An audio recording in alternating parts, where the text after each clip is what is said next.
একলা হয়ে দাঁড়িয়ে আছি তোমার জন্য গলির কোণে, ভাবি আমার মুখ দেখাবো, মুখ ঢেকে যায় বিজ্ঞাপনে। একটা দুটো সহজ কথা বলবো ভাবি, আর চোখে জৌলুসে তা ঝলসে ওঠে বিজ্ঞাপনে রং বাহারে। কে কাকে ঠিক কেমন দেখে বুঝতে পারা শক্ত খুবই। হারে আমার বাড়িয়ে বলা, হারে আমার জন্মভূমি। বিকিয়ে গেছে চোখের চাওয়া, তোমরা সাথে ওতপ্রোত, নিয়ন আলোয় পণ্য হলো যা কিছু আজ ব্যক্তিগত। মুখের কথা একলা হয়ে রইল পড়ে গলির কোণে, ক্লান্ত আমার মুখোশ শুধু ঝুলতে থাকে বিজ্ঞাপনে। বিজ্ঞাপন ও জীবন। বিজ্ঞাপন ছাড়া আমাদের এই সমাজে, আমাদের এই পৃথিবীতে সমস্ত কিছুই অচল।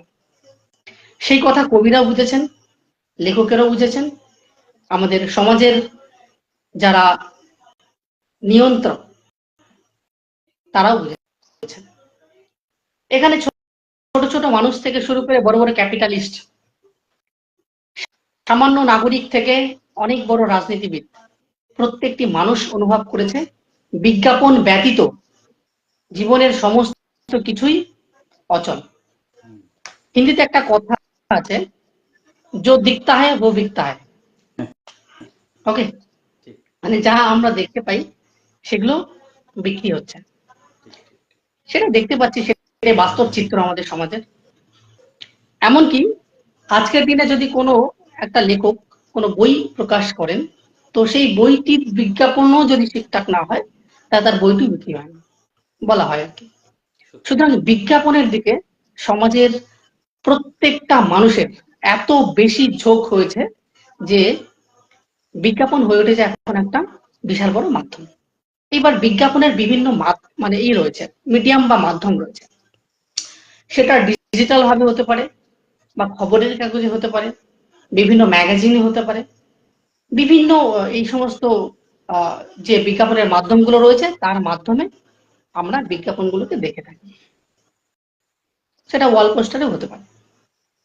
এবার কোনো একটা প্রোডাক্ট বা কোনো একটা জিনিস সেটা কত সুন্দর করে বিজ্ঞাপনে তুলে ধরা হচ্ছে তার উপর নির্ভর করে তার বা সেই প্রোডাক্টের ভবিষ্যৎ, তাই না? এটা আমরা যখন ছোট ছিলাম তখনও দেখেছি, বিভিন্ন আমাদের খাবার থেকে শুরু করে বিভিন্ন জিনিসের বিজ্ঞাপন আমাদের খেলার সময় কিংবা সিরিয়াল দেখবার সময় কিংবা বিভিন্ন সিনেমা দেখবার সময় ইত্যাদি ইত্যাদি। এমনকি সিনেমা হলে গিয়ে যে আমরা টিকিট কেটে সিনেমাটি দেখতে যাচ্ছি সেখানেও থাকে বিজ্ঞাপনের বাহার। সব মিলিয়ে বিজ্ঞাপন আমাদের জীবনে আসতে পৃষ্ঠে যুক্ত হয়ে রয়েছে, এটি ছাড়বে না এবং ছাড়ার মতও নয়। এবার বিষয়টি হচ্ছে এই বিজ্ঞাপনটিতে কারা বিজ্ঞাপনগুলো করে। এবার বিষয়টি হচ্ছে বিজ্ঞাপনে বড় বড় মুখদেরকে নিয়ে আসা হয় যারা এই সমাজে অনেক বেশি আলোচিত, চর্চিত বা খুব হেভিওয়েট ফেস, তাদেরকে কাজে লাগানো হয়। সেটা কিভাবে না, তাদেরকে টাকা দিয়ে। এবার খুব একটা বিখ্যাত আমাদের বিজ্ঞাপন, যেটা আমাদের মানে খুবই মানে অবাক করে দেয়, সেটা হচ্ছে ওই বিমলের একটা অ্যাড দেয়, বলো যুবা কিশোরী, কথা বলো কিশোরী। কারা অ্যাড দিচ্ছেন বা কারা বিজ্ঞাপন দিচ্ছেন? না, আমাদের এই সিনেমা জগতের সব থেকে উঁচু দরের যারা আর্টিস্ট, শাহরুখ খান থেকে শুরু করে, অক্ষয় কুমার থেকে শুরু করে, আমাদের অজয় দেবগন থেকে শুরু করে, এরা এরা কি সত্যি মনে হয় একদানাও বিমল খায়? কিন্তু এই যে দানে দানে মে কিশোরী কিশোর, এই যে কথাগুলো বলে, তার কথাতেই সাধারণ নাগরিক বা যারা খেতে চায় না তারাও হয়তো মনে করে বা ভাবে যে এই মানুষগুলো যদি এই প্রোডাক্টটি খেতে পারে, আমি তাদের ফ্যান, তাহলে আমাকেও খেতে হবে। কিংবা দেখতে পারি আমরা বিভিন্ন কোল্ড ড্রিঙ্ক যেগুলো সত্যিই আমাদের ক্ষতিকর। মানে একজন ডাক্তারের কাছে গেলে বোঝা যায়, বা লিভারের কন্ডিশন দেখাতে গেলে ডাক্তারকে বোঝা যায় যে তার লিভারের কন্ডিশনটা কেমন, অথচ এই সমস্ত বিজ্ঞাপন দেখে মানুষ প্রলুব্ধ হয়ে, আকৃষ্ট হয়ে মানুষ এই সমস্ত প্রোডাক্ট গুলোকে কনজিউম করছে প্রতিদিন। এবং এর যে কি মানে স্লো পয়জনিং হচ্ছে, সেটা কিন্তু আমরা কেউ লক্ষ্য করি না বা রাখি না। আমাদের মনে হয় যে এত বড় বড় আমাদের আর্টিস্টরা এই বিজ্ঞাপন দিচ্ছেন এই জিনিসের, তো সেই জিনিসটা আমাদের অবশ্যই নেওয়া উচিত এবং গ্রহণ করা উচিত। এইভাবে করে আমাদের সমাজে বিজ্ঞাপনগুলোকে এমন ভাবে মানে প্রেজেন্টেশন করা হচ্ছে, যার ফলে আমাদের সোসাইটিতে বিজ্ঞাপনের এক পাহাড়, আমরা যেদিকে তাকাই ওয়াল পোস্টার থেকে শুরু করে এমনকি আজকের এই যে যে আমাদের ডিজিটাল মাধ্যম যেটা মানে যেটাকে বলি ফেসবুক বা ইউটিউব বা ইত্যাদি বিভিন্ন সোশ্যাল সাইট গুলো রয়েছে, সেখানেও যদি আমরা করতে যাই, ব্রাউজ করতে যাই, ফ্রি যেটা বলে ফ্রি সার্ভিস, সেখানেও কিন্তু বিজ্ঞাপন থাকে। এবার বিজ্ঞাপন এড়ানোর জন্য এই সমস্ত জায়গাতে একটাই উপায় রয়েছে, সেটা হচ্ছে সাবস্ক্রিপশন নিতে হবে। অর্থাৎ আমাকে পেইড কাস্টমার হতে হবে, তাহলেই কিন্তু আমি এই বিজ্ঞাপনগুলোকে এড়াতে পারবো। হ্যাঁ, এইবার কারা সেটা পারে না, আমাদের সমাজে যারা ক্রিমি লেয়ারে রয়েছে, এবার তার সাবস্ক্রিপশন গুলো এতটাই হাই যে সেটা আমাদের সাধারণ মানুষ বা সাধারণ নাগরিকের কিন্তু বহন করা সম্ভব নয়। অথচ আমরা চাই না, আমরা ইন্টারেস্টেড নই সেই সমস্ত বিজ্ঞাপনগুলো দেখতে। তার মানেটা কি দাঁড়াচ্ছে, আমরা চাই বা না চাই, আমরা আকৃষ্ট হই বা না হই, আমাদেরকে বাধ্য করা হচ্ছে এই সমস্ত বিজ্ঞাপনগুলোকে দেখতে হবে এবং গ্রহণ করতে হবে। এবং একটা সময় গিয়ে আমরা কি হই, কনভিন্সড হয়ে যাই। তো ইকোনমিক্সের ভাষায় এটাকে বলা হয় ফ্রগ বয়েল সিনড্রোম। মানে ফ্রগ বয়েল সিনড্রোমটা এমন একটা জিনিস যে হঠাৎ করে একটা একটা বোল বা একটা পাত্রের মধ্যে একটা ব্যাংকে রেখে দেওয়া হলো, আর তাতে হালকা করে হিট, মানে সেই বোলটাতে হিট দেওয়া হলো, ধীরে ধীরে পাত্র গরম হচ্ছে, সেই পাত্রের ভেতরে জল গরম হচ্ছে, কিন্তু ব্যাংকটি সেই জলের মধ্যে যে রয়েছে সে ভাবছে ঠিক আছে, আমার পজিশন বা কন্ডিশন তো ঠিকই আছে, এখানে তো কোনো সমস্যা নেই, তো থাকি। যেই ব্যক্তিটি এই রেগুলেটরটি মানে করছেন, কন্ট্রোল করছেন, তিনি ধীরে ধীরে তাপমাত্রা বাড়িয়ে যাচ্ছেন, পাত্রটি ধীরে ধীরে গরম হচ্ছে, জলের তাপমাত্রা ধীরে ধীরে বাড়ছে, কিন্তু সেই ব্যাংকটি সেই টেম্পারেচারের সঙ্গে নিজেকে আস্তে আস্তে খাপ খাইয়ে নিচ্ছে। হ্যাঁ, এবং একটা সময় গিয়ে ভাবছে যেখানে আছি আমি, আমার পরিস্থিতি একদম ঠিক আছে, কোনো সমস্যা নেই, আবার নতুন কোথাও যাব বা অন্য কোথাও এখান থেকে বেরিয়ে চলে যাবো, হ্যাঁ দরকার নেই এত খোঁজাখুঁজি করে, আমি এখানে ঠিক আছি। ঠিক সেরকম জিনিসটা আমাদের হচ্ছে, প্রতিনিয়ত আমরা বিজ্ঞাপনের শিকার হচ্ছি এবং বিজ্ঞাপনের শিকার হয়ে আমরা অনেক সময় ভুল প্রোডাক্ট কনজিউম করছি বা ভুল জিনিসকে আমরা গ্রহণ করে নিচ্ছি। এবার যেহেতু ডিজিটালাইজেশন হচ্ছে, সারা বিশ্বময় সমস্ত কিছু ছড়িয়ে যাচ্ছে, এবার আমরা আমি একটা সাধারণ একটা আসপেক্ট নেব, সেটা হচ্ছে এই যে আমাদের প্রসাধনী যে আমাদের ইন্ডাস্ট্রি, প্রসাধনী মানে আমাদের বিউটি ইন্ডাস্ট্রি, সাজগোজের যে জিনিসগুলো, সেখানে ক্রিমে বা বিভিন্ন দামি দামি ক্রিম বা কম দামি ক্রিম, সেখানে দেখানো হয় ব্ল্যাক টু হোয়াইট, মানে এই যে কালো রং থেকে আমি ফর্সা হবো, তার মানেটা কি দাঁড়াচ্ছে, যে যারা কালো তাদেরকে সাম হাউ বা মানে কোনো একটা ভাবে অপমান করা হচ্ছে, তাই তো? কিন্তু কোনো মানে আসলে সৌন্দর্যের যে ডেফিনেশন, সেই জিনিসটাই তো আলাদা। রবীন্দ্রনাথ ঠাকুর এক জায়গায় বলেছিলেন যে আমি গোলাপের দিকে চেয়ে বললুম সুন্দর, সুন্দর হলে সে, অথচ সেই গোলাপটি এসে একটি ছাগলে খেয়ে দিল, তার সৌন্দর্য সম্পূর্ণ রূপে সেই ছাগলের কাছে ম্লান হয়ে গেল। এই যে বিউটি, বিউটি বা সৌন্দর্য এক একটা দেশে এক একটা ভৌগোলিক ভূখণ্ডে আলাদা আলাদা ডেফিনেশনকে রাখে আর কি, বজায় রাখে। অথচ কোনো জায়গায় দেখি আমরা মানুষ ফর্সা হওয়ার জন্য বা সাদা হওয়ার জন্য কত চেষ্টা করছে। অর্থাৎ এখানে কোথাও যেন একটা কিন্তু আমাদের এই রেসিজম বা শ্রেণী বৈষম্য আমরা যেটা দেখেছি একটা সময়ে, যে পোস্ট বৈদিক এরাতে বা যে আমার সর্বশেষ বৈদিক যুগ, সেখানে আমরা দেখেছিলাম সমাজে বিভিন্ন শ্রেণী বৈষম্য গুলো রয়েছে, বৈশ্য মানে ইয়ে থেকে ক্ষত্রিয় থেকে শুরু করে ব্রাহ্মণ, ক্ষত্রিয়, বৈশ্য, শূদ্র, এই যে চারটি স্তর, যেটা আজকের ডেটে দাঁড়িয়ে আমরা খুবই একটা নিন্দনীয় বিষয় বলে মনে করি।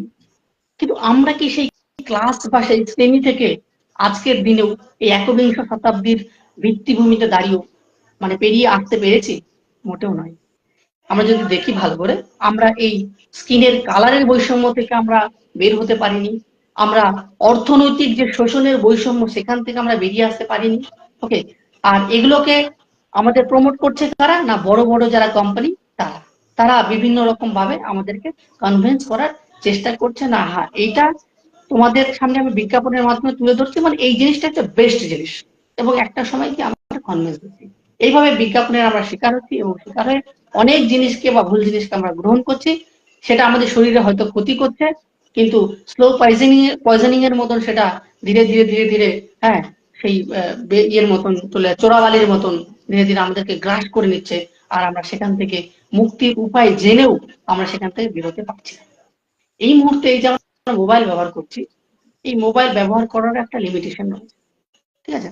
আজকের দিনে আইফোন প্রস্তুতকারী যে কোম্পানি, তার যিনি সিইও, তিনি বারবার বলছেন যে প্রয়োজনের অতিরিক্ত আমাদের এই মোবাইল ফোন ব্যবহার করা উচিত নয়, কারণ তিনি তার ছেলে মেয়েকে কখনোই মোবাইল দেন না, তিনি বরং তার ছেলে মেয়েকে বই তুলে ধরেন বা বই তুলে দেন। হ্যাঁ, তো কারণ আমরা জানি যে বইয়ের একটা মূল্য কিন্তু অনেক বেশি। বই পড়লে কি হয়, একটা সেন্সেশন হয়। এই যে আমি প্রিন্টেড বুক হাতে নিচ্ছি, সেটা পড়ছি, এবং সেটা কোনো লাইটের, সেখান যেখান থেকে কোনো লাইট রিফ্লেক্ট হচ্ছে না, অর্থাৎ আমার চোখের সেই রকম ভাবে কোনো ক্ষতি করছে না। হ্যাঁ, তো আমি স্বাভাবিকভাবেই কিন্তু সেখানে পড়ে যেমন একাধারে জ্ঞান অর্জন করতে পারবো, পাশাপাশি আমার রিডিং বা পড়ার যে হ্যাবিট বা অভ্যাস সেইটা তৈরি হচ্ছে, পাশাপাশি তাতে কিন্তু কম পরিমাণ ক্ষতি হচ্ছে। অথচ এই মোবাইলের বিজ্ঞাপন দেখে আমরা প্রচুর পরিমাণে মোবাইলের প্রতি আকৃষ্ট হচ্ছি, এবং মোবাইলের যে ইউজ বা ইউটিলাইজেশন সেটা এত বেশি পরিমাণে করে ফেলছি, যার ফলে আমাদের কিন্তু আখেরে ক্ষতি হচ্ছে। আজকের দিনে ওই জন্য আমাদের নানা রকম কমপ্লেক্সিটি তৈরি হচ্ছে জীবনে, আর সেই সমস্ত কমপ্লেক্সিটির পেছনে, হ্যাঁ, ডাইরেক্টলি বা ইনডাইরেক্টলি এই বিজ্ঞাপন দায়ী রয়েছে। তাহলে বিজ্ঞাপনের ভালো দিক যেমন রয়েছে, আবার পাশাপাশি খারাপ দিকও কিন্তু রয়েছে। ঠিক আছে, আমি এরপর আবার আলোচনায় আসছি, সেই পর্যন্ত একটু ঠিক বলেছিস। এগিয়ে নিয়ে চলো। একটা জায়গায় তুই বললি শঙ্খ ঘোষের একটি কবিতার বিষয় নিয়ে, যেখানে ওই মুখ ঢেকে যায় বিজ্ঞাপনে।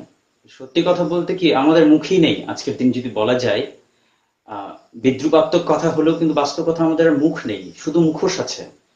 আমরা যা করছি, যেভাবে করছি, সবটাই কৃত্রিম একটা প্রসেস। এই কারণে যে কোথাও যেন আমরা নিজেকে জাহির করতে চাইছি, এবং পাশাপাশি নিজেকে প্রচার করে অন্যের কাছে নিজেকে একটা দ্রব্য প্রমাণ করে দিয়েছি আজকের দিনে।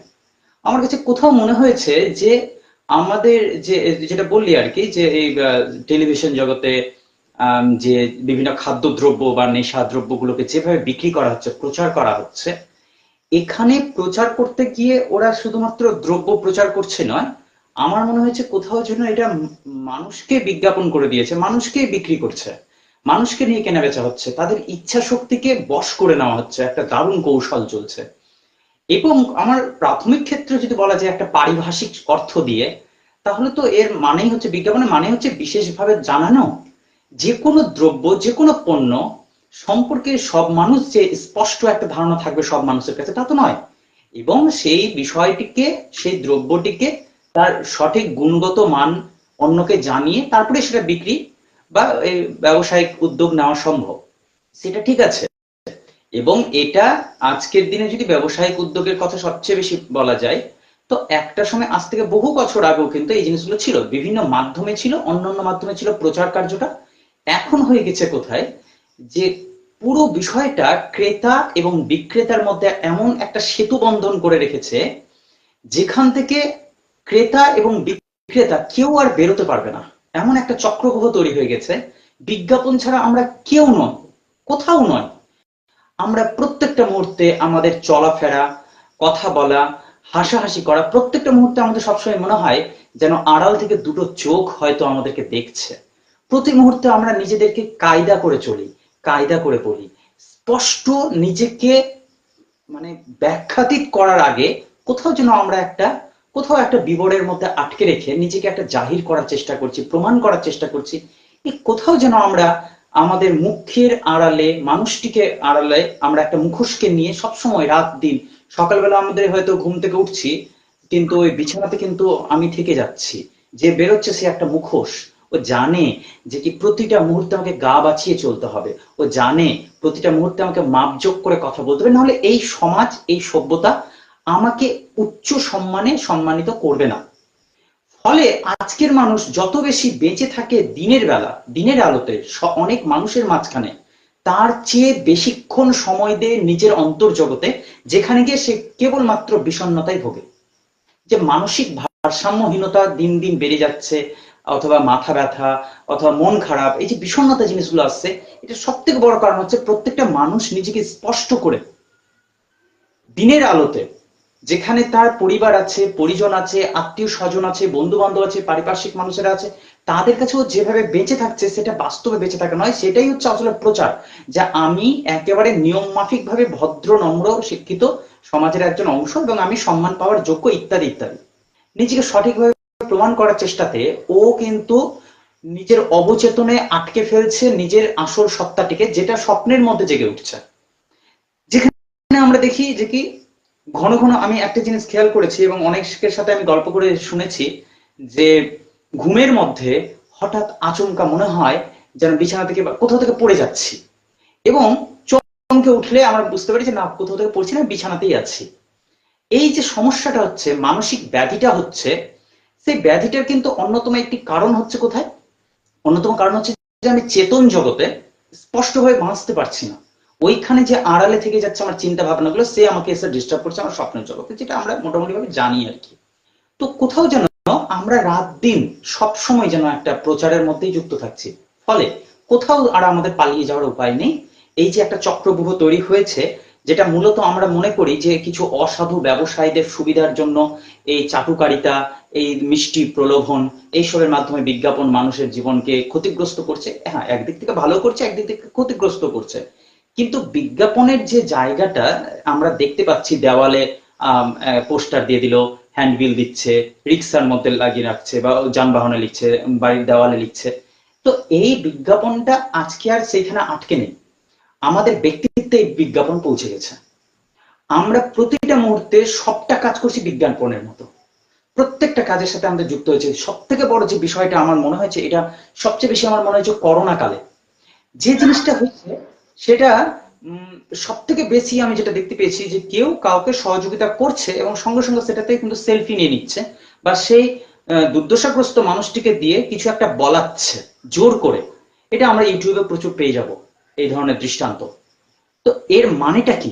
নিজেকে প্রচার করছে, নিজে একটা কোথাও যেন অনেক মানুষের কাছ থেকে সহানুভূতি এবং একটা সামাজিক স্বীকৃতি এবং যথেষ্ট সম্মানিত বোধ হবে তার নিজের প্রতি, এরকম একটা জনসমাজে একটা ও প্রচার চাইছে নিজের সম্পর্কে। তো কোথাও যেন এখানে মানুষের দুঃখকে ব্যঙ্গ করে, বিদ্রুপ করে, প্রচারের সাথে যুক্ত করে দিয়ে কোথাও যেন আমাদের মনুষ্যত্ব বোধকে আরেকটু এক ধাপ নিচে নামিয়ে দিচ্ছে। আমরা যে কারণে এর আগের দিনেও আমরা আলোচনা করেছি জয় পরাজয় বিষয়ে, পরিবারতন্ত্র বিষয়ে আমরা আলোচনা করেছি, যে আমরা যে অর্থে নিজেদেরকে ডেভেলপ বলবো, আমরা যে অর্থে বলবো যে আমরা প্রতি মুহূর্তে সারা বিশ্বের সাথে সংগ্রাম করে আমরা এগিয়ে যাচ্ছি, যে শিক্ষার মাপকাঠিতে বলবো, সেই শিক্ষায় আমরা বর্তমান যদি শিক্ষিত হই, তাহলেও কিন্তু আমাদের মনুষ্যত্ব বোধ পিছিয়ে গেছে অনেকটা। যে কারণে আমরা প্রতি মুহূর্তে দুই ধরনের স্তরে ভেঙে গেছি। এক, নিজেকে উদযাপন করা, দুই, অন্যকে উদযাপন করা। এই দুই উদযাপনের মধ্যে একটা কমন বিষয় হচ্ছে দুঃখ।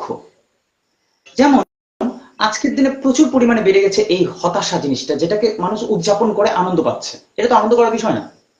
আমি দুঃখিত, কিন্তু আমি কি কারণে দুঃখিত এটা সকলের কাছে বলবো এবং সহানুভূতি নেব এবং সবার কাছে সেটা আমি প্রচার করবো আমার দুঃখকে, এর মধ্যে দিয়ে আমি তো আনন্দ পাচ্ছি না বা সেটার সমস্যার সমাধান হয়ে যাচ্ছে না, কিন্তু তার উপরে আমি ক্রমাগত সেই কাজটা করছি, কোথাও যেন আমি নিজের দুঃখকে লালন পালন করছি, একে উদযাপন করছি, একে খুশি হচ্ছি। এটাও এক ধরনের প্রচার। আবার কি হচ্ছে, যখন দেখছি কোনো মানুষ বিপদে আছে, তখন আমি ওকে সহযোগিতা করার নামে কোথাও নিজেকে আবারও প্রচার করে দিচ্ছি, সবার কাছে তুলে ধরার চেষ্টা করছি যে দেখো আমি এই কাজটা করেছি এবং এই মানুষটি অত্যন্ত দরিদ্র, অত্যন্ত সামান্য, এবং তার পাশে আমি দাঁড়াতে পেরে নিজেকে খুব খুশি এবং খুবই কৃতজ্ঞ মনে করছি। কিন্তু বাস্তবে কোনো কৃতজ্ঞতা নেই।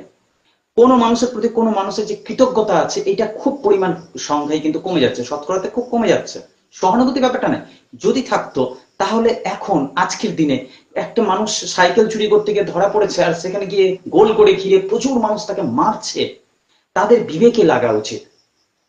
যখন আমাদের সারা দেশ জুড়ে রাজনৈতিক একটা অকর্মণ্যতা দেখতে পাচ্ছি আমরা সবাই, একটা জরাগ্রস্ত ব্যাধি একটা ছেয়ে ফেলেছে পুরো সমাজ জীবনকে, সেই জায়গাতে একজন অসহায় নিরীহ একটা সাইকেল চোরকে আমরা ধরে পিটাচ্ছি এবং সেখানে আমরা প্রচন্ড ক্ষোভে যেন ফুলছি, মানে প্রচন্ড রাগে একটা, মানে কেমন যেন একটা কোন কবিতার অংশ আছে যে আমরা প্রচন্ড রাগে যুদ্ধ করব, এবং যুদ্ধ না হলেও আমরা যুদ্ধ করতে চাইছি, প্রচন্ড রেগে থাকতে চাইছি।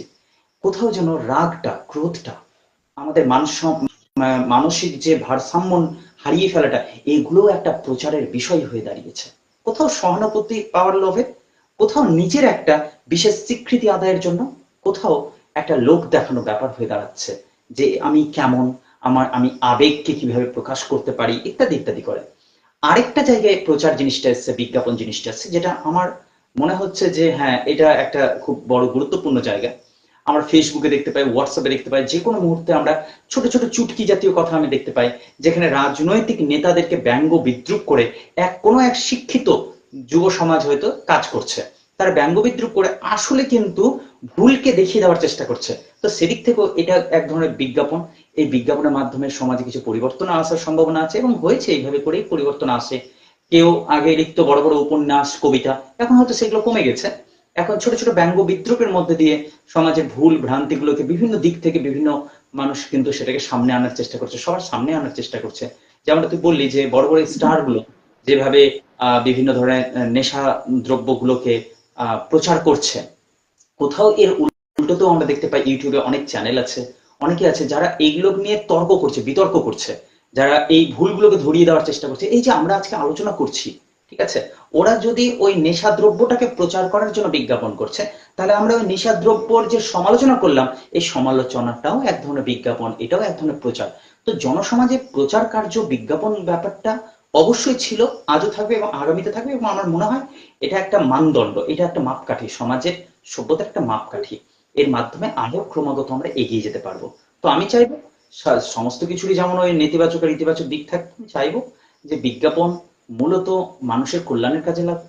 যদিও আমরা সেই স্তরটা থেকে আমরা মঙ্গল কামনা করতে পারি মাত্র, কিন্তু এর ভবিষ্যৎ বিচার আমরা করতে পারি না। আমরা আনুমানিক একটা সিদ্ধান্ত নিতে পারি যে এটা ভুল রাস্তায় যাচ্ছে বিজ্ঞাপন বিষয়টা।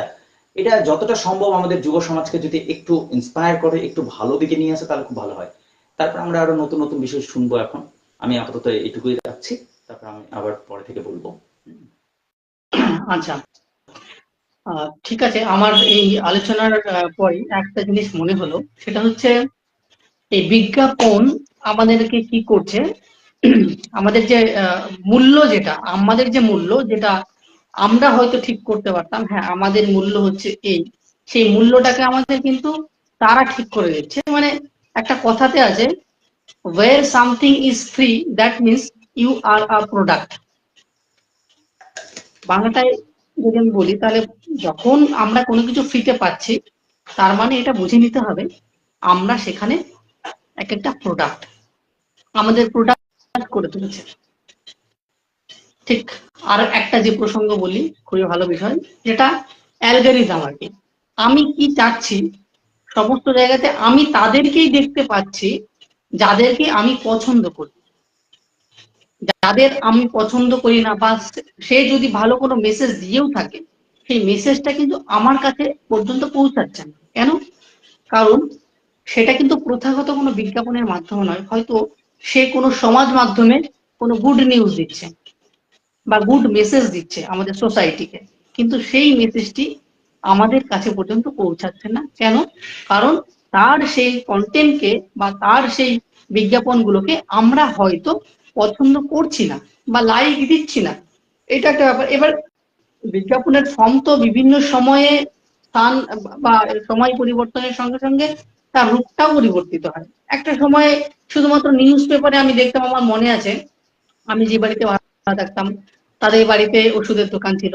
এবার তারা ওষুধের দোকানে কি করতো, ওই যে নিউজ পেপার যারা বাড়ি বাড়িতে দেয়, তো তাদেরকে গিয়ে ওই তাদের যে এগুলো ছিল, মানে হ্যান্ড বিলের মতো যে থাকে, সেগুলো তারা ঠিক করতো যে আমি 100 পিস দেবো, আমাকে কত টাকা দিতে হবে। এবার তারা হয়তো 100 পিস দেওয়ার জন্য 50 টাকা নিল বা 100 টাকা নিল।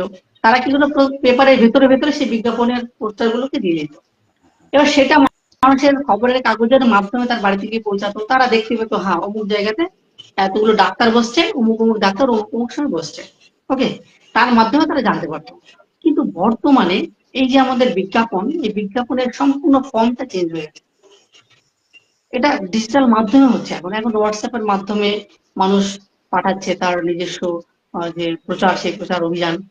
কিংবা বিভিন্ন ছোট ছোট চ্যানেল, সেখানে নিচে আমরা দেখতে পাচ্ছি হেডিং বা লাইনগুলো, সেই লাইনগুলো যাচ্ছে ক্রমাগত, হ্যাঁ, মুভ হচ্ছে, অসংখ্য ছোট ছোট ছোট টুকরো টুকরো বিজ্ঞাপন সেখানে আসছে। তো কিন্তু এখানে একটা জিজ্ঞাসা, সেটা হচ্ছে, এটা আমাদের কাছে জিজ্ঞাসা, যে বিজ্ঞাপন কি সম্পূর্ণভাবে আমাদের নিয়ন্ত্রণ করতে পারে?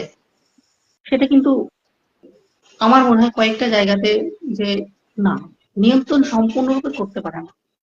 মানে আমরা অনেকটা না আমাদের, মানে আমরা ঠিক করে নিই বা বেছে নিই যে আমি, হ্যাঁ, এই বিজ্ঞাপনগুলোকে নিয়ে নেব বা গ্রহণ করব, এবং এই বিজ্ঞাপনগুলো আমার ক্ষতি করলেও আমি গ্রহণ করব।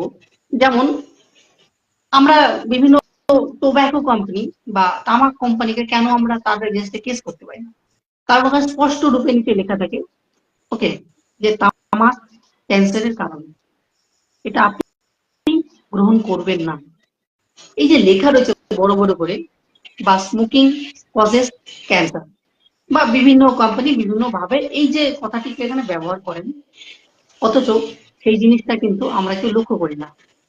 বরং আমরা দেখি যে সেই সেই তামাক বা সেই সিগারেট বা সেই সমস্ত দ্রব্য, সেইটাই কিন্তু কিনতে মানুষ অনেক বেশি ব্যস্ত। এটা একটা দিক। অর্থাৎ তার মানেটা কি, আমি দেখতে পাচ্ছি কিনতে গেলে সিগারেটের প্যাকেটের মধ্যে লেখা রয়েছে, এমনকি থ্রোট ক্যান্সারের বিভৎস ছবি সেখানে দেওয়া রয়েছে, তা সত্ত্বেও মানুষ, হ্যাঁ, দিনের পর দিন কনজিউম করে যাচ্ছে। তার মানেটা কি, বিজ্ঞাপন আমাদের কিন্তু এই জায়গাটাতে সম্পূর্ণরূপে নিয়ন্ত্রণ করতে পারেনি। এটা একটা দিক। আর এই ভুল বিজ্ঞাপনের ফলে হয়তো কোনো কোনো সময় আমরা লক্ষ্য করি বিভিন্ন নিউজ চ্যানেল বা এমনকি সরকারি মাধ্যমগুলো অনেক টাকা পাচ্ছে বিজ্ঞাপনের মাধ্যমে, কিন্তু এর যে মানে ক্ষতিকর প্রভাব সমাজকে কোন ধ্বংসের মুখে ঠেলে দিচ্ছে, সেটা কিন্তু বোঝা যাবে না। আগামী হয়তো 15 বছর 20 বছর পর তার ইতিহাস যখন আমরা আলোচনা করবো তখন বোঝা যাবে। তার জীবন্ত একটা উদাহরণ আমি দেব, সেটা হচ্ছে এই যে বিভিন্ন বেটিং অ্যাপগুলো, মানে জুয়া অ্যাপ, রামি সার্কেল থেকে শুরু করে, মাই ইলেভেন সার্কেল থেকে শুরু করে, নানা, আমি আরো নাম বলতে পারছি না, মানে সমাজ জীবনকে, যুব সমাজকে ধ্বংসের মুখে ঠেলে দিচ্ছে, লিটারালি ধ্বংসের মুখে ঠেলে দিচ্ছে। সংসারে অশান্তি, ব্যক্তি জীবনে অশান্তি, মানুষকে আত্মহত্যার জায়গায় পর্যন্ত নিয়ে যাচ্ছে কিসের, এই বিজ্ঞাপনগুলো।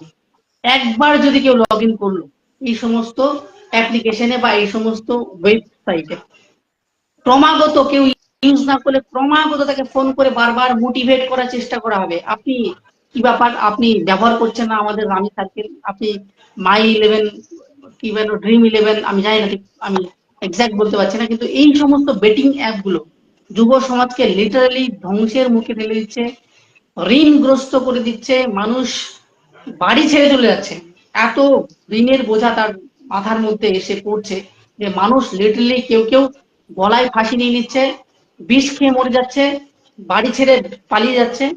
কেন? এটা কি চাইলে গভর্নমেন্ট প্রোটেস্ট করতে পারে না, আটকাতে পারে না? অনেক জিনিস রয়েছে যেগুলোকে গভর্নমেন্ট চাইলেই আটকাতে পারে, কিন্তু এখানে গভর্নমেন্টের অনীহা রয়েছে। আমরা জানি যে অ্যালকোহল, অত্যাধিক অ্যালকোহল কনজিউম করলে অ্যালকোহল থেকে, অ্যালকোহলের মেইন কাজটা কি, মেইন কাজটা হচ্ছে আমাদের লিভারে গিয়ে ফ্যাটি লিভার তৈরি করে। তাতে সুগারের কন্টেন্ট এত বেশি থাকে যে যার প্রেশার হাই বা যার বিপি হাই বা যার এই লিভারে অটোমেটিক্যালি প্রবলেম শুরু হয়ে গেছে, সে যদি এই অ্যালকোহল কনজিউম করে, তার কি হবে, তার লিভারের যে ক্ষতি সেটা আরো, মানে 3 টাইমস 4 টাইমস বেশি পরিমাণে তার ক্ষতি হতে শুরু করবে, এবং একটা সময় কি এমন ড্যামেজ হয়ে যাবে, তার কিন্তু জীবন চলে যেতে পারে। আমার খুবই মানে কাছের লোক আর কি, একজন, আমি এই মুহূর্তে নাম নেব না, কিন্তু তার কিন্তু এই লিভারের প্রবলেম তো ছিলই, পাশাপাশি তিনি প্রচুর পরিমাণে অ্যালকোহল কনজিউম করতেন, এবং শেষ পর্যন্ত তার সময়ের আগেই এই পৃথিবী থেকে চলে যেতে হলো বা বিদায় জানাতে হলো। তাহলে এই যে জিনিসগুলো, এই জিনিসগুলো কেন হচ্ছে, কিভাবে হচ্ছে? অথচ দেখতে পাচ্ছি আমরা বড় বড় আর্টিস্ট যারা কোটি কোটি টাকা ইনকাম করছে, রোজগার করছে, কি দরকার তাদের এই ধরনের একটা সস্তা দামে মানুষকে ক্ষতি করার একটা বিজ্ঞাপন, সেই বিজ্ঞাপনগুলো তারা করছে। এর দায় কে নেবে? এর দায় কে নেবে? সমাজের প্রতি তাদের কি কোনো দায়বদ্ধতা নেই? কোনো কি দায়বদ্ধতা নেই? আমাদেরই তো সমাজ। আমরা যদি দেশকে ভালোবাসি, আমরা যদি দেশের মানুষকে ভালোবাসি, মানুষের ক্ষতি কেন করবো? আমরা এইভাবে ছোট ছোট বিষয়কে কিন্তু, বা ছোট ছোট বিষয়ের মাধ্যমে সচেতনতা, বরং তাদের উচিত আরো বেশি সচেতনতাকে সমাজের মধ্যে ছড়িয়ে দেওয়া, মানে মানুষের গুড উইল যেটাকে বলে, অর্থাৎ আমার যা মধ্যে যা কিছু ভালো রয়েছে সেগুলো আমার কি করা উচিত, ছড়িয়ে দেওয়া উচিত। কাদের মাঝে? না, সাধারণ মানুষের মাঝে সেগুলোকে ছড়িয়ে দেওয়া উচিত। কিন্তু তার বিপরীতে আমি কি করছি, না আমি একজন প্রভাবশালী মুখ, আমি টাকার বিনিময়ে আমার ফেসকে বিক্রি করছি। হ্যাঁ, আমি মুখোশ হয়ে যাচ্ছি। সেই মুখোশের আড়ালে আমার যে ব্যক্তি সত্তা, সেই ব্যক্তি সত্তা, আমার যে প্রফেশনাল সত্তা, বা আমার যে পেশার সঙ্গে আমি যুক্ত, অর্থাৎ আমার পেশাগত সত্তার কাছে হার মেনে যাচ্ছে, বা আমি বিক্রি হয়ে যাচ্ছি। আমার ব্যক্তি সত্তা, আমার সমস্ত জ্ঞান, আমার সমস্ত প্রজ্ঞা, আমার সমস্ত বিবেক চেতনা, সমস্ত কিছু আমি বিসর্জন দিয়ে আমি টাকা পয়সার কাছে কি করছি, আত্মসমর্পণ করছি। তাহলে এখানে কি আমাদের সমাজের প্রতি দায়বদ্ধতা থাকে না? অবশ্যই দায়বদ্ধতা থাকে। আমার মনে হয় যে আমাদের সমাজের এই উঁচুতলার মানুষ যারা বিশাল বড় মুখ আমাদের সমাজের কাছে, সোসাইটির কাছে, তাদের এই সমস্ত দিকে সচেতনতা আমার মনে হয় আরো একটু রাখা উচিত, বা আমি দৃষ্টি আকর্ষণ করছি তাদের।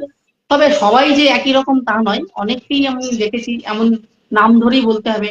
একবার একটা প্রেস কনফারেন্সে আমরা ফুটবল জগতের একটা বিশাল বড় আর্টিস্ট, বা একটা বিশাল বড় একটা পরিচিত মুখ, হ্যাঁ, রোনাল্ডো, তাকে দেখা গিয়েছিল, তার সামনে একটা কোল্ড ড্রিঙ্কস এর বোতল দেওয়া হয়েছিল, কোকের বোতল। তিনি কি করেছিলেন?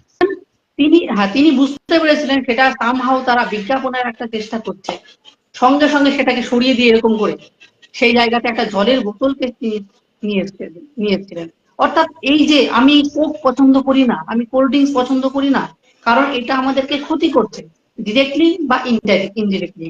হ্যাঁ, এবং তার চেয়ে বরং আমার অন্যান্য যে আমাদের যে ড্রিঙ্কস গুলো রয়েছে, বিভিন্ন ফলের জুস হতে পারে, ডাবের জল হতে পারে, লেবুর জল হতে পারে, এই সমস্ত জিনিস আমাদের অনেক বেশি উপকারী, হ্যাঁ, এই কোল্ড ড্রিঙ্কস এর থেকে। এই জিনিসটিকে তিনি কিন্তু মানে দৃঢ় চিত্তে এর কিন্তু বিরোধিতা করলেন। এবং আমরা দেখেছি যে স্টক মার্কেটে, আমেরিকান স্টক মার্কেটে কোকা কোলার যে কোম্পানি, সেই কোক কোম্পানির কিন্তু রাতারাতি কয়েক মানে বিলিয়ন ডলার, মানে তার মার্কেটের যে ভ্যালুয়েশন ড্রপ করে যায়। তার মানেটা কি? তার মানে এইরকম সচেতন লোক এগিয়ে আসা দরকার, যারা আমাদের সমাজের কাছে একটা গুড মেসেজ পৌঁছে দিতে পারবে। তাহলেই আমার মনে হয় সোসাইটি এই বিজ্ঞাপনের কুপ্রভাব থেকে, যেগুলো মানে চলা উচিত নয়, যে দিকটা হয় বিকটা হয়, এই প্রভাব থেকে ধ্বংস করে দিতে পারে, সেই জায়গায় কিন্তু নিয়ে যেতে পারে। এটা একটা দিক।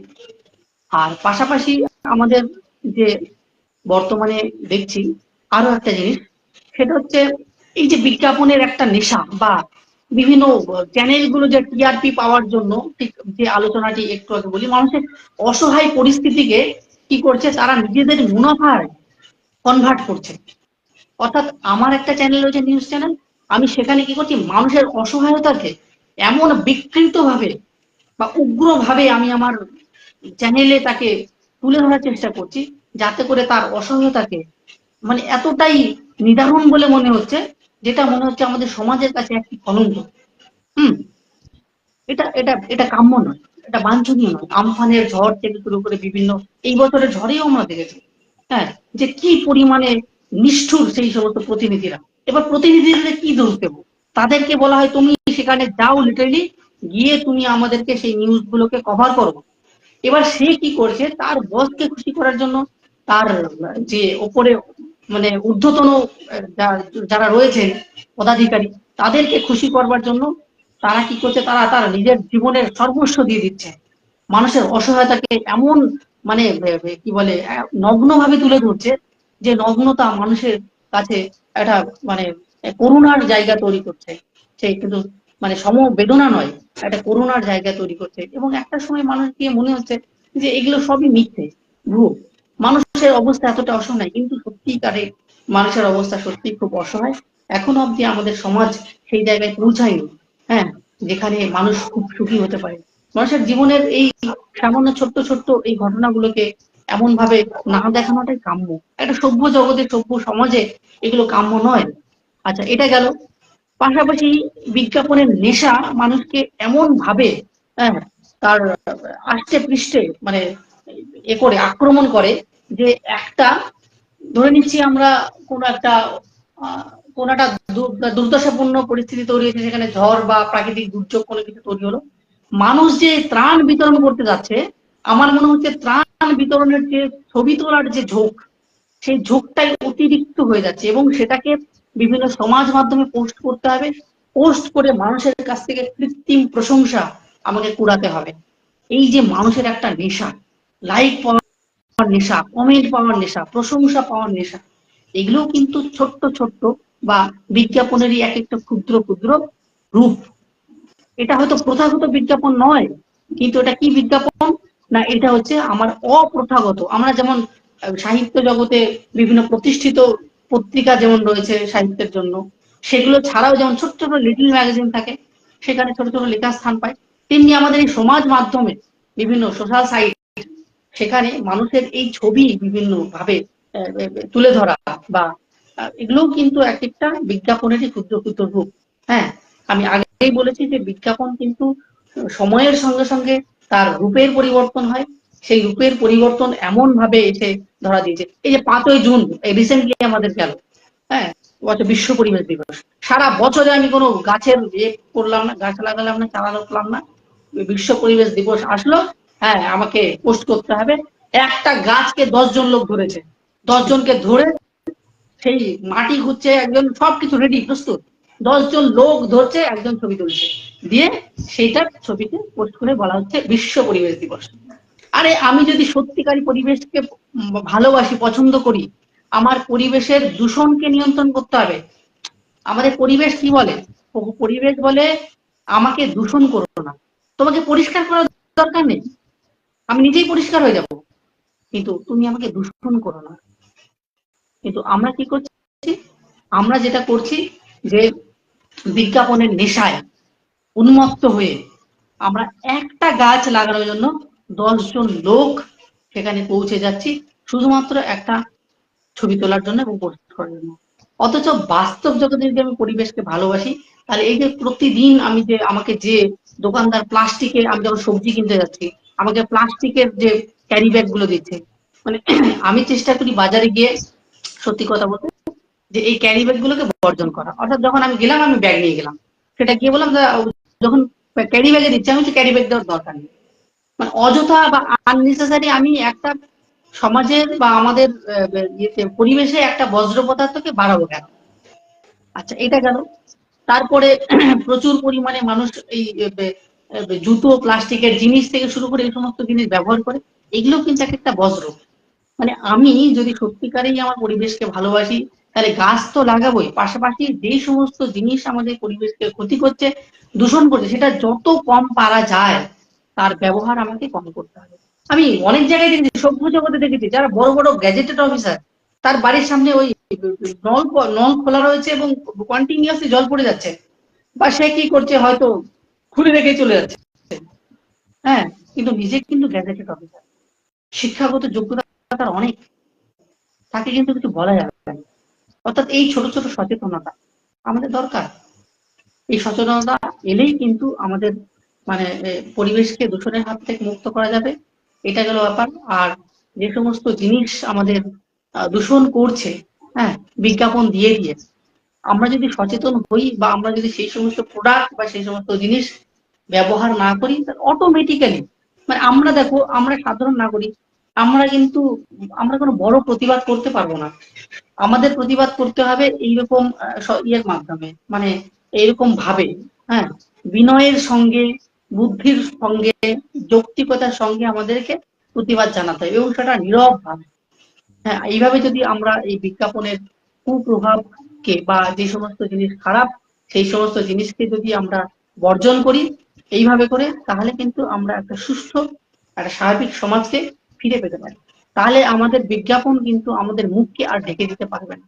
হ্যাঁ, আমাদের মুখ এবং মুখোশের মাঝখানে শুধুমাত্র মুখই থাকবে, কোনো মুখোশ থাকবে না। কোনো মানে কোনো একটা নন লিভিং থিং বা কোনো একটা বিজ্ঞাপন আমাদেরকে নিয়ন্ত্রণ করতে পারবে না। তো সুতরাং এইভাবে করে আমরা এই জিনিসগুলো করতে পারি। আর এখানে আমার আলোচনা শেষ করছি। বিটু, যদি তোর কিছু আরো বলার থাকে। হ্যাঁ, Sorry. বিষয় হলো যে বেশ কয়েকটা বিষয় তুই দেখালি যে কিছু মানুষ বিজ্ঞাপনকে ফলো করছে। যেমন আম, যদি এরকম হচ্ছে যে কেউ গাছ লাগাচ্ছে, তো সেটাকেও কিন্তু ফলো করছে তারা। আবার অনেকে সেই ছবিটা দেখে আবার নিজে থেকেও কিন্তু লাগানোর চেষ্টা করছে, হ্যাঁ ঠিক আছে, বিনিময়ে ও আর একটা ছবি তুলে পোস্ট করবে, চলো ঠিক আছে, কিছু করতা না সেখানে কিছু করলা, এটা একটা দিক আছে। আবার কিছু জন আছে যে একেবারে সেটাকে ইগনোর করে দিচ্ছে, যেমন ওই নেশাগ্রস্ত যে দ্রব্যটার কথা বললি, যে সিগারেটের প্যাকেটে যে ছবিটা থাকে সেটা দেখার পরেও ইগনোর করে দিচ্ছে, উপেক্ষা করে চলো আমি যা খুশি তাই করি, তুমি কে বলার রাষ্ট্র, তুমি আমাকে, মানে এইখানে কোথাও একটা প্রতিবাদ আছে। কোথায় প্রতিবাদ? যে আমি জানি যে আমার দ্বারা এই সমাজে কিছু হবে না, কিছু হচ্ছে না, আমি কিছু করতে পারছি না, আমার কথা কেউ শুনছে না, এবং আমি আমার উপর থেকেও বিশ্বাস হারিয়ে ফেলেছি, সুতরাং আমার কোনো রাষ্ট্র নেই, রাষ্ট্রের প্রতি আমিও আর কোনো দায়বদ্ধতা রাখছি না। ফলে রাষ্ট্রকে একটা কোথাও যেন বলা হচ্ছে, রাষ্ট্র তুমি একটা ভাঁড়, তুমি যা খুশি তাই করো, আমি কিন্তু আমার মতো করেই বাঁচবো, বরং তুমি যেটা মানা করো সেটা বেশি করে করবো আমি। আহ আমরা দেখতে পাচ্ছি যে যে জিনিসগুলোর দ্বারা সবচেয়ে বেশি আমরা আজকের দিনে প্রভাবিত হয়, সব থেকে বড় ব্যাপার হলো কি, বিজ্ঞাপন জিনিসটা না সব থেকে বড় আঘাত করছে মানুষের দুর্বলতার জায়গা থেকে। যেখানে মানুষের সবচেয়ে বেশি দুর্বলতা আছে সেইখানে কেউ আঘাত করে দিচ্ছে। যেমন আজকের দিনে বলে না, যে কোনো সময়ে দাঁড়িয়ে যদি বলা যায় যে মানুষ কথা থেকে বেশি কিন্তু ছবিতে বিশ্বাস করে। কেমন? ফলে আজকে যদি একটা ভয়েস রেকর্ড কাউকে শোনানো যায় প্রায় 2 ঘন্টা ধরে, ও কিন্তু হয়তো হয়তো অধিকাংশ ক্ষেত্রে দেখা যাবে যে আধ ঘন্টার মধ্যে সে ঘুমিয়ে গেছে বা বিরক্ত অফ করে দিয়েছে, জাস্ট অডিও। কিন্তু ওর সামনে যে 2 ঘন্টা একটা মুভি রাখা যায়, ও কিন্তু মনোযোগ সহকারে দেখছে। ঠিক আছে, পার্সেন্টেজ কম বেশি যাই হোক, মোটামুটি সঙ্গে কিন্তু অনেকে মানুষ দেখবে। কেন? কারণ ও ছবির সাথে না রিলেট করতে পারছে নিজেকে খুব বেশি। এইবার কি হচ্ছে, আজকের দিনে মানুষ যখন এই মুভি দেখতে যাচ্ছে, সিনেমা দেখতে যাচ্ছে, সেইখানে সবচেয়ে বেশি কি দেখানো হচ্ছে? পোশাক। সবচেয়ে বেশি কি দেখানো হচ্ছে? জোর করে আমি আমি আমি বলি যে একটা ইংরেজি মুভির কথা মনে পড়ছে আমার, নাম ঠিক মনে পড়ছে না, সেখানে যুদ্ধ দেখানো হচ্ছে, এবং সেখানে যে প্রযোজক তিনি দেখাতে চাইছেন বারবার যে যুদ্ধের কি করুণ পরিস্থিতি। উনি দেখাচ্ছেন না যে এত বড় একটা বোম যাচ্ছে, সেই বোমটা নিয়ে হাতে নিয়ে অথবা সেই পিস্তল নিয়ে বিশাল চিৎকার চেঁচামেচি করে দেশভক্ত সৈনিকেরা চিৎকার চেঁচামেচি করে দৌড়াতে দৌড়াতে যাচ্ছে, ওটা দেখাচ্ছে না। ও দেখাচ্ছে যে অস্ত্র কতটা ভয়ঙ্কর হয়ে উঠতে পারে, মানুষের জীবন নিয়ে নিতে পারে, কারো একটা হাত ছুটে গেছে এবং বিভৎস সেই পুড়ে যাওয়া হাত, সেইটার দিকে বারবার উনি দেখাতে চাইছেন, পাঠক সরি দর্শককে দেখাতে চাইছেন। এর মাধ্যমে দর্শকের কি মনে হবে? যে না, এটা খারাপ, এটা এটা ঠিক নয়। এই এই যে উগ্রতা, যে উগ্রপন্থী চিন্তা ভাবনা, যে উগ্র জাতীয়তাবাদ, এটা ঠিক নয়, এটা জীবনের জন্য, এটা মানব সভ্যতার জন্য সবচেয়ে বড় ক্ষতিকারক বিষয়। ফলে যা দেখানো হচ্ছে তার থেকে সরে এসে কোথাও একটা পজিটিভ দিকে চিন্তা ভাবনা নিয়ে মানুষ আগে হল থেকে হয়তো বেরোতো। আজকের দিনে কি নিয়ে বেরোচ্ছে সে? সে বেরোচ্ছে আমি চুলের স্টাইলটা এরকম করো, মানে সামনে দুই সাইডে কিছু থাকবে না, মাঝখানে রড চলে গেছে, ঠিক আছে, চাকার মতো, এবং চুলগুলো অদ্ভুত রকমের উঠছে, একদম মানে মাধ্যাকর্ষণ শক্তির বিপরীতে গিয়ে একেবারে। তো এরকম একটা স্টাইল শিখবো যেটা আমার নয়, আমি সেই নায়কের ভূমিকায় কখনো যেতে পারবো না, তার জীবনকে আমি যাপন করতে পারবো না, কিন্তু কিছু হচ্ছে যায় না, আমি উপর থেকে একটা ওই চুলের মডেল করে কোথাও যেন নিজেতে নিজে খুশি হবো যে আমি হয়ে গেলাম সেই রকম। এইরকম একটা জিনিস চলছে। আর কি চলছে, ছবি থেকে মানুষ কিভাবে ক্ষতিগ্রস্ত হচ্ছে, যুব সমাজ। যে একটা বাংলা মুভি আমি দেখতে যাচ্ছি বা হিন্দি মুভি দেখতে যাচ্ছি, সেইখানে নায়ক অনর্গল সিগারেট টানতে থাকছেন, সেবন করতে থাকছে অনর্গল, এবং তিনি যখনই খুব বেশি গভীরভাবে কিছু চিন্তা করছেন সেই সময় তিনি সিগারেট সেবন করছেন। তো এখান থেকে কোথাও একটা নতুন করে স্টাইল শিখছে, একটা নতুন জীবনশৈলী শিখছে, সেটা কেউ ওকে শেখাচ্ছে না, ছবি ওকে শিখিয়ে দিল কৌশলে। কিন্তু সেই মুভিগুলো কত সুন্দর করে নিজেদের উপর থেকে দায়বদ্ধতা সরিয়ে নিচ্ছে, মুভিটার প্রথমে লিখে দিচ্ছে যে তামাকজাত দ্রব্য সেবন খুবই স্বাস্থ্যের পক্ষে ক্ষতিকারক, এরকম একটা ছোট্ট অ্যাড দিচ্ছে মাত্র কয়েক সেকেন্ডে, আর তারপরে পুরো সিনেমা জুড়ে 2 ঘন্টা ধরে শুধু সিগারেটের ধোয়া আর ধোয়া। ফলে কোথাও যেন তারা যারা আমাদেরকে পরিবর্তন করতে পারে বলে মনে করে, তারা নিজেদের দায়বদ্ধতা সারছে মাত্র কয়েক সেকেন্ডে, আর সবচেয়ে বড় যে ক্ষতিটা করে দিচ্ছে সেটা ওই 2 ঘন্টা ধরে গেল এই কথা। এবার এই যে উগ্রতা, মুভির প্রতি মানুষের এত আগ্রহ বাড়ছে দিন দিন, শুধু এখানে চলচ্চিত্র জগতে নয়, সেই চলচ্চিত্র জগৎ মানুষকে মারাত্মকভাবে প্রভাবিত করছে। তাই চলচ্চিত্র জগৎকে কিছুটা যদি সুন্দর করে শালীনতার সাথে যদি প্রয়োগ করা যায়, সেখানকার বাকভঙ্গি, সেখানকার কথোপকথন, সেখানকার সংলাপ, সেখানকার প্রত্যেকটা দৃশ্য বস্তুগুলোকে যদি সঠিকভাবে তৈরি করা যায়, তাহলে আমার মনে হয় সমাজে অনেক বড় একটা পরিবর্তন হতে পারে।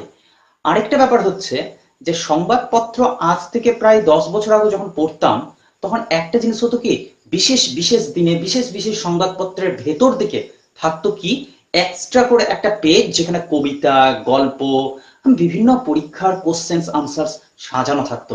আজকের দিনে কি আছে, নাকি গুপ্ত রোগ চিকিৎসার একটা বিজ্ঞাপন, কি আছে যে অমুক জায়গাতে অমুক একটা প্রতিষ্ঠা হবে, কি ওইখানে একটা কোনো জায়গাতে হয়তো অফার চলছে, ওইটার একটা বিজ্ঞাপন, ব্যাস। আবার যদি পেজ উল্টানো যায়, কি আছে, জ্যোতিষীর একটা জায়গা, বিশাল জায়গা জুড়ে জ্যোতিষীরা জায়গা করে বসে আছে, এবং তারা এত চমৎকার করে বশীকরণের কথা বলছে। জানে আজকের যুব সমাজ সব থেকে বেশি পীড়িত কোন বিষয়ে? কর্মহীনতায়। তো চাকরি দেওয়ার একটা কথা, প্রলোভন। আর কিছু বিষয় আছে নাকি ওই প্রেম জনিত একটা দুর্দশায় তারা আক্রান্ত, কারণ কর্ম নাই তো প্রেমও নাই। হ্যাঁ, সে তো বহুকাল আগে আমরা বিভিন্ন কবিতার মধ্যে দিয়ে পড়ে নিয়েছি। তো যাই হোক, ওই সুবোধ সরকার বাবু বলে গেছেন যে অমুকে একটি চাকরি দিন, চাকরি দিন, চাকরি দিন, রূপমকে একটা চাকরি দেওয়া, ও একটা পাবে না। যদি বা পেয়ে যায়, তো এবার চাকরি হারানোর সিদ্ধান্তে, মানে দুশ্চিন্তায় ওর হবে না, ওর রাত্রির ঘুম হবে না, আর ওদিকে সারা দিন রাত্রি ঘুম হচ্ছে না মেয়ে পক্ষকে। যাই হোক, যে এর সাথে জীবনটা কাটানো কিভাবে সম্ভব হবে, কি হবে না, যাই হোক, এইসব বিষয় তো আছেই।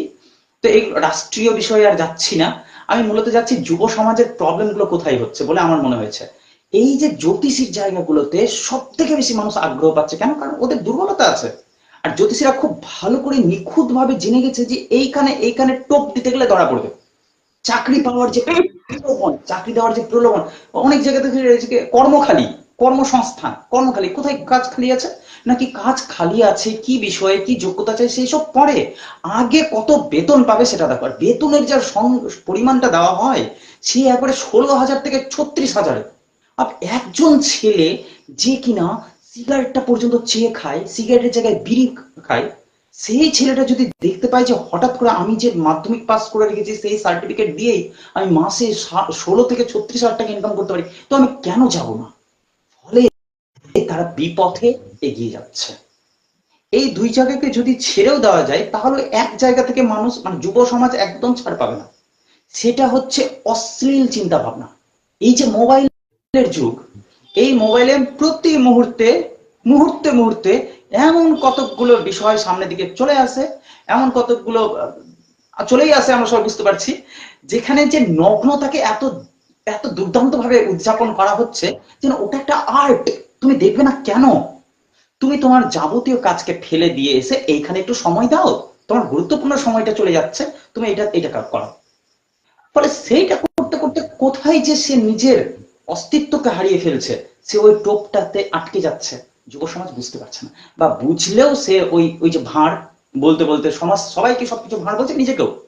কি হবে, এই 8 ঘন্টা আমার নষ্ট করলে কি হবে? নষ্ট তুমি 8 ঘন্টা করছো না, তুমি সময়টাকেও নষ্ট করছো না, তুমি তোমাকে নষ্ট করছো। কেন? কারণ সেটা দেখে তুমি নিজেকে উত্তেজিত করছো, সেটা জ্যোতিষ সংক্রান্তই হোক, চাকরি সংক্রান্ত যাই হোক, তুমি তোমার সামর্থ্য অনুযায়ী এগোচ্ছ না। যেমন আমি দেখতে পাচ্ছি, যদি এই বিজ্ঞাপনের কথা বাদ দিই, সংবাদপত্রের কথা বাদ দিই, টেলিভিশনের কথা বাদ দিই, ইন্টারনেটের কথা বাদ দিই, সব বাদ যদি দিয়েও দিই, তাহলে একটা বিষয় চলছে মারাত্মকভাবে। সেটা হচ্ছে পুঁজিবাদী একটা বিষয় চলছে। উচ্চ যে বিত্ত, তারা কিন্তু আরো উপরে উঠতে গেছে, আর আমরা যারা, তারা কিন্তু ক্রমাগত নিজেকে একটা হীন জায়গায় পৌঁছে দিতে চাইছে। আমাদের মধ্যে সবসময় একটা কম্পিটিশন থাকে। আমরা আমরা নিজেদেরকে মিডিল ক্লাস কেন বলি, মধ্যবিত্ত কেন বলি? কারণ আমরা খুব আমাদের থেকে নিচু মানের যারা, মানে বলা যায় যে একটু পিছিয়ে পড়া মানুষ, তাদেরকে থেকে ঘেন্না করি। এই ছি ছি ছি ছি, তুমি দূরে থাকো, ছি, কেমন লাগে দেখতে, সংস্কৃতি খারাপ আছে লোকটা, আচার ব্যবহারটা এখন জানে না, ভদ্রতা, নম্রতা, সভ্যতা, ভব্যতা কিছু নাই। আরেকটা শ্রেণী আছে, ওরে বাবা রে, ওর তো কি না কি ব্যাপার, হ্যাঁ, তো উঠেই যাচ্ছে, নিশ্চয়ই 2 নাম্বারই করে, নিশ্চয়ই ও কোথাও না কোথাও কালো বাজারি করছে, নাহলে এত ইনকাম হলো কি করে? মানে কোথাও আমরা অ্যাডজাস্ট হতে পারছি না, উচ্চবিত্তের সাথে না, মধ্যবিত্তের সাথে না। প্রবলেম সেখানেও নাই, প্রবলেম হচ্ছে আমাদের কম্পিটিশনটা কাদের সাথে আছে। আমাদের, আমরা প্রতি মুহূর্তে কম্পিটিশন করছি তাদের সাথে, যাদের সাথে আমার সামর্থ্য কুলোচ্ছে না, অর্থনৈতিক ক্ষেত্রে আমাদের কুলোচ্ছে না। যেমন আমার বাড়ির পাশে একজন খুবই অসাধারণ একটা বাইক নিয়েছে, আমি জানি যে কি সেটা পারবো না আমি নিতে, কিন্তু যখনই তার বাইকটা নেওয়ার পেছনের ইতিহাস জানতে যাচ্ছি, আমি দেখছি এ বাবা মাত্র মাসে মাসে 3,000 টাকা করে লাগবে। আর এমন ভাবে গল্পটা শোনাবে সেই কর্মচারীরা যারা এই কাজগুলোর সাথে যুক্ত আর কি, লোনের মাধ্যমে যে জিনিসপত্রগুলো কিনছে আজকে মানুষ। ধর আমার ইনকাম মাসে হয়তো 15,000 টাকা, জাস্ট নর্মাল কথা, 15,000 টাকা মাসে ইনকাম। এবার আমার খরচ টরচ করে কিন্তু আমি ঠিকঠাক টেকসই করতে পারি না, জমাতে পারি না। এখন আমি যদি মনে করি যে আমি একখানা বাইক নিব, বিশাল দামি 1.5 লক্ষ টাকা দামের একটা বাইক নিব, আমার দ্বারা হবে না, কারণ ওই জমাটা হবে না।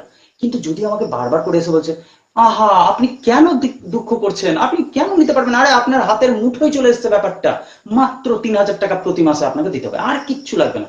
আরে বাবা দিতে তো আমাকে হচ্ছে, কিন্তু বাড়তি যে পয়সাটা লাগছে না, সেটা ম্যাক্সিমাম 6 মাস 7 মাস পার করার পর এবার আর আমি সামলাতে পারছি না। কারণ দ্রব্যমূল্য বৃদ্ধি পাচ্ছে, মানুষের যে চাহিদাগুলো সেগুলো বাড়ছে, প্রতিনিয়ত জীবনের যে অগ্রগতি সেটার সাথে খাপ খাইয়ে হয়তো আমার উপার্জন বাড়ছে না, কিন্তু আমাকে ইনস্টলমেন্ট গুলো দিতেই থাকতে হচ্ছে। এরপর দেখা যাচ্ছে যে আমি অগাধ এগিয়ে যাচ্ছি, আমার সামর্থ্যে কুলোচ্ছে না, তাও আমি এগিয়ে যাচ্ছি। ওইখানে গিয়ে একটা আঘাত পাচ্ছি আমি কোথায়, আমার মধ্যে মানসিক একটা ভারসাম্য হারিয়ে যাচ্ছে। আমি পরিবারের সাথে খিটখিটে মেজাজে আচরণ করছি, বন্ধু বান্ধবকে দেখলে অসহ্য লাগছে, এরা তো হচ্ছে কি মানে ফাঁকিবাজ, এরা এরা ভদ্রতা নম্রতা কিছু জানে না, এরা আসবে সুযোগ বুঝে চলে যাবে, আবার ঠিক সময়টাতে বিপদে ফেলে, এদের সাথে আমার গা বাঁচিয়ে চলতে হবে। ফলে প্রতি মুহূর্তে আমরা একটা কোনো চিন্তার চক্রব্যূহে আটকে যাচ্ছি, যেখান থেকে আমরা আর কোনোদিন মুক্ত হতে পারছি না। আমরা দেখছি সব, বুঝছি সব, কিন্তু তারপরে আমরা নিজেরই সাথে কোথাও যেন একটা জটিল চিন্তা ভাবনায় আটকে যাচ্ছি, যেখান থেকে আমরা কেউ মুক্ত হতে পারবো না। যদি আমাদেরকে কেউ মুক্ত হওয়ার কথা বলে, তো আমরা তাদেরকে পুনরায় ভাঁড় বলে এড়িয়ে যাব, উপেক্ষা করবো, যে জানতো আপনি আপনার লেকচার দূরে রাখুন। এই জিনিসটা হয়েছে। এবার কি হচ্ছে, বিজ্ঞাপন যে খুব খারাপ সেটাও না। করোনা কালে আমি একটা জিনিস দেখেছিলাম, যে করোনা কালে অনেক মানুষ, শিল্পী মানুষরা তারা বিভিন্ন ধরনের কাজ করেছে এবং দারুণ দারুণ উপদেশ দিয়েছে, দারুণ কথা বলেছে, যার দ্বারা কিন্তু অনেক সাধারণ মানুষ কিন্তু নতুন করে নিজের মানসিক অবসাদ দূর করার কিন্তু মানে পথ পেয়েছে। কিন্তু কোথাও যেন এর আরেকটা খারাপ প্রভাবও পড়েছিল মারাত্মকভাবে, সেটা হচ্ছে মানুষে মানুষের দূরত্ব এই বাড়িয়ে দেওয়ার মধ্যে কোথাও যেন মানসিক দূরত্ব বেড়ে গেছিল, এবং কোথাও যেন একটা বিষয় যে আমরা সরলভাবে বাঁচতে পারবো না। হ্যাঁ, তো এই সরলভাবে আমি বাঁচতে পারবো না, আমাকে যেমনটা করতে হবে যে আমাকে এখন জটিলভাবে বাঁচতে হবে, মানুষের থেকে আড়ালে বাঁচতে হবে, এই পরিবেশ থেকে আড়ালে গিয়ে বাঁচতে হবে। পরিবেশ থেকে আড়ালে তো নয়, পরিবেশ তো আমারই সুরক্ষার জন্য আছে। আমরা কি করছি, পরিবেশকে আঘাত করছি, ফলে সেটার একটা রিটার্ন একটা ফিডব্যাক পাচ্ছি আমরা, কিন্তু সেখান থেকে এড়িয়ে যেতে পারছি না। আমরা প্রতি মুহূর্তে স্ট্যাটাস দিচ্ছি, হোয়াটসঅ্যাপে হোক বা কিছু হোক, যে গাছ একটি করে গাছ লাগান, বাড়ির বাইরে দেখে একটু জল, পরিষ্কার জল রেখে দিন, পাখিরা খাবে। আমরা স্ট্যাটাস দিচ্ছি নতুন করে, হোয়াটসঅ্যাপে হোক ফেসবুকে হোক, নতুন নতুন। আমরা এটা তো এটাও এক ধরনের বিজ্ঞাপন। আমার মন বলছে যে তুমি মাংসাশী হয়েও না, তুমি তৃণভোজী হও, বা তুমি নিরামিষ খাওয়া খাওয়া দাওয়া করো, ননভেজ থাকো। এবার কি বলছে, ননভেজ আমি হব না, কিন্তু আমি সেটাকে উদযাপন করছি, সবার সাথে শেয়ার করছি যে আপনারা নিরামিষ হয়ে যান, ঠিক আছে, আমি নিজেই পছন্দ করি না ব্যাপারটা, কিন্তু আমি সেটা শেয়ার করছি। এইরকম সংখ্যা মানুষের প্রচুর পরিমাণে বেড়ে গেছে, যারা নিজেরা কোনো প্রকার চেঞ্জ হতে চায় না, কিন্তু কোথাও যেন ও বলে এই সমাজটার দ্বারা কিছু হবে না বাবা, না এর দ্বারা কিছু হবে না। একে যত বলা যাক জল অপচয় করিও না, করবে, যত বলা যাক যে অকারণে হর্ন বাজাবে না, তাও বাজাবে, যত বলা যাক যে বিয়ে বাড়িতে বক্স বাজাবে না, ভটকা ফাটাবে না, তাও ও ফাটাবে, বাজাবে। আমার ক্ষেত্রে আসলে আমিও সেটাই করছি, কিন্তু যখন সুযোগ পাচ্ছি আমি, তখনই একটা স্তরকে গিয়ে, এক সমাজের একটা অংশকে গিয়ে আমি বোঝানোর চেষ্টা করছি যে এটা ঠিক নয় বাবা, এটা অন্যায়, এটা খারাপ জিনিস। আমি মিছিল করতে যাচ্ছি, মিছিলে আমরা স্লোগান দিচ্ছি পরিবেশ বাঁচাও, একটি গাছ একটি প্রাণ, বলতে বলতে আমরা মিছিল করছি, গ্রামের পথ দিয়ে এগিয়ে যাচ্ছি, হয়তো একটা ডাল ঝুঁকে আছে রাস্তার মধ্যে, ডালটা ভেঙে দিলাম, কি সুন্দর ফুলটা আছে, প্রেমিকার খোপাতে আমি একটু করে লাগিয়ে দেবো, আর দুর্দান্ত একটা ব্যাপার। কিন্তু আমি যে স্লোগান দিচ্ছিলাম যে ওটা একটা অঙ্গ, গাছের অঙ্গ, ওটাকে বাঁচানো উচিত আমাদের, কমপক্ষে বাঁচাতে না পারি তো ওদের ক্ষতি করব না, আমি নিজে সেটাকে তুলে নিলাম। কেন? কারণ আমি শৌখিন হয়ে গেছি। একটু শখ হবে না আমাদের, তা হয়? এই প্রকৃতি, এত এত কিছু আছে প্রকৃতিতে, একটু একটু আমরা নষ্ট করবো না, তা কি হয়? এটা কোথাও আমার ভেতরের পশুটা বলছে। এই পশুটা জাগলো কবে থেকে, কখন যে জেগে গেছে, আর কখন যে এত বড় হয়ে গেছে পশুটা, আমরা দেখতে পাচ্ছি না। এটা বড় একটা অসুখে পরিণত হয়েছে আমাদের, যে আমরা যে কি চাই সেটা বুঝে উঠতে পারছি না। বিজ্ঞাপন দেখছি, স্ক্রল করে যাচ্ছি, দেখে যাচ্ছি, স্কিপ করে যাচ্ছি, কিছু কিছু শেয়ার করছি, এবং তারপরে আমরা শান্তিতে ঘুমিয়ে যাচ্ছি, চল অনেক হয়েছে আর নয়। ফলে কিছু হচ্ছে না। এটা অন্য কেউ যে কিছু চেঞ্জ করছে না তা নয়, আমরাও নিজেরা কিছু চেঞ্জ করতে চাইছি না। একটা অসুখ হয়ে দাঁড়িয়েছে পুরো যুব সমাজের কাছে, একটা মারাত্মক মানে অসুখ হয়ে দাঁড়িয়েছে বলে আমার মনে হয়। এবং আমার মনে হয় যে এটা খুব একটা সহজে এটা সমাধান হবে না। আর এটা সমাধান সম্ভব কিনা আমার ঠিক আমি কোনো আলো দেখতে পাচ্ছি না।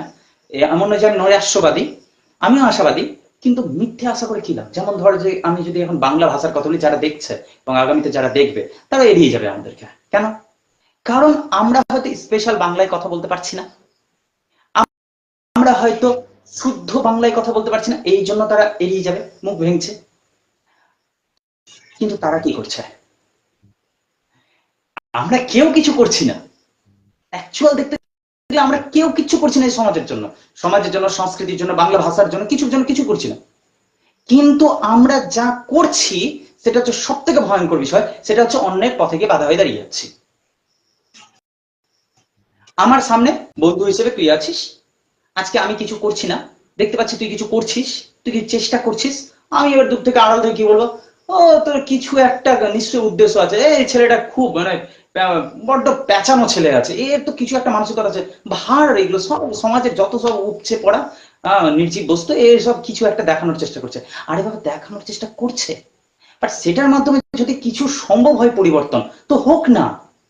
কিছুই করছি না তো কিছু তো করছি, তো করি না। মিছিল যাচ্ছে, মিছিলে আমি যোগদান করলাম, বিশ্ব পরিবেশ দিবস দারুণ উদযাপন হচ্ছে, আমি বলছি পরিবেশ নোংরা করিও না, প্লাস্টিক বর্জন দূর করো, এবং সেই মিছিলটা এসে দাঁড়ালো এক জায়গায়, সেখানে আমাদেরকে মিষ্টির প্যাকেট খেতে দিল, তার ভিতরে একটা ভুজিয়ার প্যাকেট আছে, আমি উঠিয়ে ফেলে দিলাম প্যাকেটটা রাস্তার ধারে, প্লাস্টিক দূষণ করে দিলাম। তো এই কথা যদি আমরা বলতে এসে কোনো ভুল করি, তো আমরা ক্ষমা প্রার্থী, কিন্তু কিছুই করছি না, তাও কিছু তো করছি, এই নিয়ে খানিকটা কোথাও হলে আনন্দে থাকা, আর কিছুই না।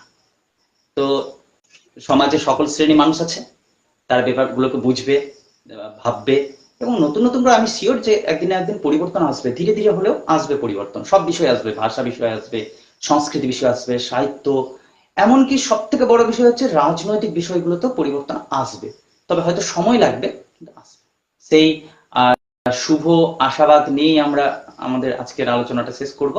আগামী সপ্তাহে আবার শনিবার আমরা পুনরায় নতুন কোনো একটা টপিক নিয়ে আলোচনা করব, এবং দর্শকদেরকে বলবো যদি কোনো ভুল ত্রুটি হয়ে থাকে আমাদের, তো অবশ্যই আমরা ক্ষমা প্রার্থী। আগামীতে আমরা যেন আবার নতুন করে কিছু বলতে পারি সেই রকম বিষয় অবশ্যই আপনারা কমেন্ট করবেন, তাহলে সেই ধরনের বিষয় নিয়ে আমরা আলোচনা করার একটা অবসর পেতে পারি। ধন্যবাদ, ভালো থাকবেন সবাই, নমস্কার। নমস্কার।